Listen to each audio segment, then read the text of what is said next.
తెలంగాణలో అధికారంలోకి వచ్చిన తర్వాత కాంగ్రెస్ ప్రభుత్వం ఏదైతే ఉందో 2 లక్షల ఉద్యోగాలు భర్తీ చేస్తామని చెప్పి హామీ ఇచ్చి ఇప్పటి వరకు ఉద్యోగ నోటిఫికేషన్లు ఇవ్వని పరిస్థితి. గతంలో ఇచ్చినటువంటి నోటిఫికేషన్లనే మా అకౌంట్లో వేసుకుంటాం అంటే మేమే భర్తీ చేశామని చెప్పుకున్నటువంటి పరిస్థితి.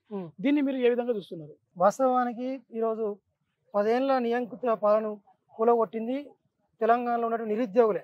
తెలంగాణ నినాదం ఏదైతే నీళ్లు నిధులు నియామకాలనే పేరుతోటి ఈ ప్రభుత్వం అధికారంలోకి వచ్చి మొట్టమొదటి నినాదాన్ని నియామకాలను ఈరోజు చేయకుండా 10 ఏళ్ళు విద్యార్థులు నిరుద్యోగులు మోసం చేస్తూ 10 ఏళ్ల పాలన సాగింది.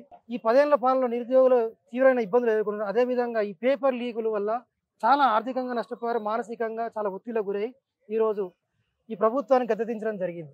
కేవలం నిరుద్యోగుల పోరాటాల వల్లనే ఈ నియంత్రణ ప్రభుత్వం కేసీఆర్ను గద్దెదించడం జరిగింది. నిరుద్యోగుల పోరాటాల మీద గద్దెనెక్కిన రేవంత్ రెడ్డి గారు పాలన కూడా అదే విధంగా సాగుతూ ఉన్నది. ఈరోజు నియామకాలు చేయకుండా, నోటిఫికేషన్లు ఇవ్వకుండా, ఇచ్చిన నోటిఫికేషన్లు కూడా తప్పుల తడక చేస్తూ నిరుద్యోగులను తీవ్రమైన మానసిక వేదన గురి చేస్తూ ఉన్నారు.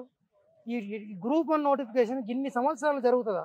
అసలు ఏ రాష్ట్రంలో అయినా ఇంత నిర్లక్ష్యంగా జరుగుతుందా? ఒకసారి ఆత్మపరిశీలన చేసుకోవాలి రాష్ట్ర ప్రభుత్వం. ఎందుకంటే ఇన్ని కేసులు ఇప్పుడు 3 సార్లు నోటిఫికేషన్ వేసి కేసులు అయ్యి ఎగ్జామ్స్ క్యాన్సిల్ అయ్యి పేపర్ లీక్ అయిన తర్వాత కూడా ఇంత నిర్లక్ష్యంగా వ్యవహరిస్తూ తెలుగు మీడియంలో చదువుకున్న వాళ్ళకి రాకుండా ఈ మరి తెలుగు రాష్ట్రంలో తెలుగు విద్యలు రాకపోతే ఇంకెవరికి వస్తాయి మరి ఉద్యోగాలు? రేపు సర్వీస్ చేసేది గ్రామీణ ప్రాంతాలకు వెళ్ళి మనం సర్వీస్ చేయాల్సి ఉంటుంది. గ్రామీణ ప్రాంతాల్లో ఈ ఇంగ్లీష్ మీద చదివే రైతులు కార్మికులు ఉండరు, తెలుగులోనే మాట్లాడతారు. వాళ్ళకు సర్వీస్ కూడా తెలుగులో చేయాల్సి వస్తుంటుంది. కాబట్టి రాష్ట్ర ప్రభుత్వం మరి ఏం ఆలోచిస్తుందో ఏమో తెలియట్లేదు. కానీ విద్యార్థులు నిరుద్యోగులు చాలా మానసిక ఆవేదన చెందుతూ ఉన్నారు. ఎందుకంటే వాళ్ళు రాసిన వాళ్ళు వస్తుందని హోప్లో వాళ్ళు ఉన్నారు, రాని వాళ్ళు మాకు న్యాయం జరుగుతుంది, మేము తెలుగు మీడియం అయినప్పటికీ మేము బాగానే రాసాం, అయినా మాకు న్యాయం జరుగుతుందని వాళ్ళ వర్షన్ వాళ్ళు బాగానే చెప్తున్నారు. మరి ఇది అన్యాయం ఎట్లా జరుగుతుందో రాష్ట్ర ప్రభుత్వం ఆలోచించాలి. తక్షణం టీఎస్పీఎస్సీని ప్రక్షాళన చేయాల్సిందిగా మేము కోరుతా ఉన్నాం. గతంలోనే చెప్పినాం, టీఎస్పీఎస్సీ హడావిడిగా మహేందర్ రెడ్డిని తీసుకొచ్చి ఆయన 1 సంవత్సరం కూడా లేకుండా కేవలం గ్రూప్ 1 వరకే తీసుకొచ్చి అంటే దీని వెనుక ఏం జరుగుతూ ఉంది?